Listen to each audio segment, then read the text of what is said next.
Kulat lahat. Darren, binuking ang pag-alis ni Kimi. Paulo kasama kaya? Saan ang punta ng Kim Pao? Nakakagulat na revelasyon.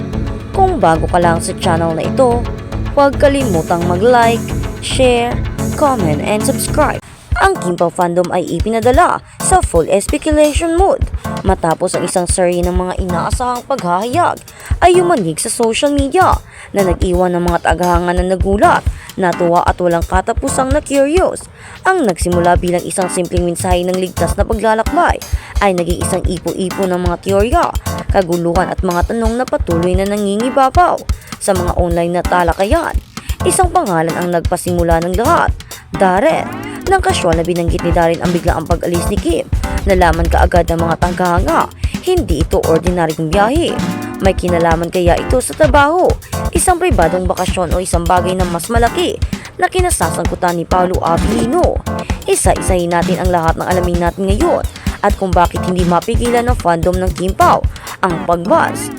Isang simpleng mensahe na ikinagulat ng lahat. Nagsimula ito ng tahimik na halos walang kasalanan. Si Darren na kilala na malapit kay Kim ay nagpost ng isang mensahe na nagnanais na kanyang ligtas na paglalakbay. Walang detalye, walang patutunguhan, walang paliwanag, ngunit para sa matalas ng mga tagahanga, ito ay higit pa sa sapat. Saan pupunta si Kim? Bakit ngayon? Kasama ba niya si Paulo?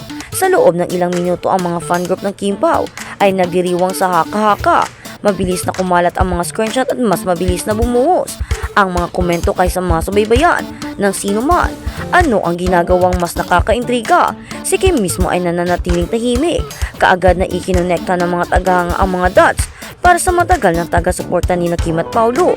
Nakilala bilang Kim Pao hindi basta-basta ang katahimikan. Alam ng mga tagahanga na pinapahalagahan ng mag-asawa ang privacy, lalo na pagdating sa mga personal na bagay. Pero sa pagkakataong ito, nagtaas ng kilay ang timing. Ang pag-alis ni Kim ay dumating na ang mga excitement ng mga paparating na proyekto. Pag-endorso at rumored appearance ay umabot sa pinakamataas. Natural, nagsimulang magtaka ang mga tagahanga. Maaari ba itong ikonekta o konektado sa isang bagay na malaki?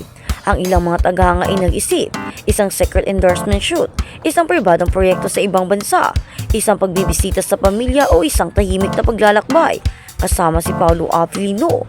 Ngunit walang kompormasyon, ngunit maraming pananabik. Bahagi ba ang paglalakbay ni si Paulo Avellino? Ang pinakamalaking tanong sa isip ng lahat ay nananatili. Kasama ba ni Paulo si Kim? Bagamat walang opisyal na kompormasyon, ang mga tagahanga ay mabilis na nagturo ng isang pattern. Sa tuwing tahimik na naglalakbay si Kim, madalas na sinusunod ni Paulo na nanatiling mababa profile, hindi lumalabas sa social media at hinahayaan ng haka-haka. Nagkomento ang ilang mga tagahanga, basta magkasama sila masaya kami. Wala silang utang na paliwanag sa sinuman. Ang mahalaga ay ligtas at nakangiti. Ang Kim Pao fandom ay palaging kilala para sa kanyang mature at magalang na suporta. At ang sitwasyong ito ay hindi naiiba. Isang revelasyon na binuo sa pagkapribado at paggalang, isang dahilan kung bakit nananatiling kalmado ang mga tagahanga. Sa kabila ng misteryo ay pari-parihong diskarte ni Kim at Paulo sa kanilang personal na buhay. Bihira silang mag-post ng mga personal na sandali. Mas gusto magbahagi lamang ng mga update o pagpapakita na may kaugnayan sa trabaho sa pamamagitan ng mga kaibigan. Kahit na nakikitang magkasama, madalas sa trabaho, sa panahon ng mga opisyal na kaganapan o sa pamamagitan ng isang indirect sightings, ang antas ng pagpapahayag na ito ay napakalakas lamang ng paghanga ng mga tagahanga pares pares. Sinubukan ng mga bashers pero nabiko na pumukaw ng drama gaya ng inaasahan. Tinangka ng mga bashers na itwist ang salaysay. Ang ilan ay kwenestyon ang mga motibo. Ang iba ay nagkalat ng walang batayan na kangkin. Ngunit ang mga tapat na tagahanga ay mabilis na isinara ang mga ito. Binigyang diin ng mga taga-suporta. Walang opisyal na pahayag, walang skandalo. Ang katahimikan ay hindi katumbas ng pagiging lihim. Ang privacy ay hindi isang bagay na dapat punahin. Isang tagahanga ang perpektong buod nito. Kung mas maraming tao ang nagsisikap na sirain sila nagiging mas malakas ang Kim Pao. At sa katunayan, ang fandom ay nanininindigan. Kim Pao sweet moments sending fans into frenzied kilig. Nabubuo ang kasiyahan para sa isang pangunahing revelasyon. Ngayong Marso, ang pagdaragdag ng gasolina sa apoy ay hindi inaabang ang pagsisiwalat na napapabalitang mangyayari sa March 2026. Ayon sa mga update ng insider na kumakalat online, ang pinakahinihintay na proyekto ni Kim at Paulo kadalasang tinutukoy bilang ibang proyekto ay sa wakas ay nakatakda ng ipalabas sa prime time ang kanilang tinatawag na The Alibay. Ang anunsyo na ito lamang ay nagpadala ng mga taghanga sa mood ng pagdiriwang. Malaking bagay ang primetime placement at umaasa ang mga taga-suportan ng slot sa pagitan 8pm and 10pm na ginagawa itong naa-access sa lahat ng pangkat ng edad. Naniniwala ang mga taghanga na ang biglang paglalakbay ni Kim ay maaaring nauugnay sa panghuling paghahanda, mga promosyon, international na koordinasyon o mga huling minuto ng shoot. Walang nakumpirma ngunit excitement ay nasa pinakamataas na antas. Isang buwan na dapat tandaan para sa Kim Pao. March 2026. Ang Marso ay humuhubog upang mag-iisang ginintuang buwan para sa mga taghanga. Ilang linggo na lang ang natitira. Lumalakas ang pag-asa sa araw-araw. Maraming taghanga ang nagsimula na ang mga countdown post ay nagbabahagi ng mga throwback na larawan, paboritong sandali at taos-pusong mensahe ng suporta. Nagbiro pa ang ilan. Kailangan gumalaw ng mas mabilis ang oras. Handa na kami. Nasaan kaya si Kim ngayon? Maraming mga teorya ang umiikot tungkol sa destinasyon ni Kim.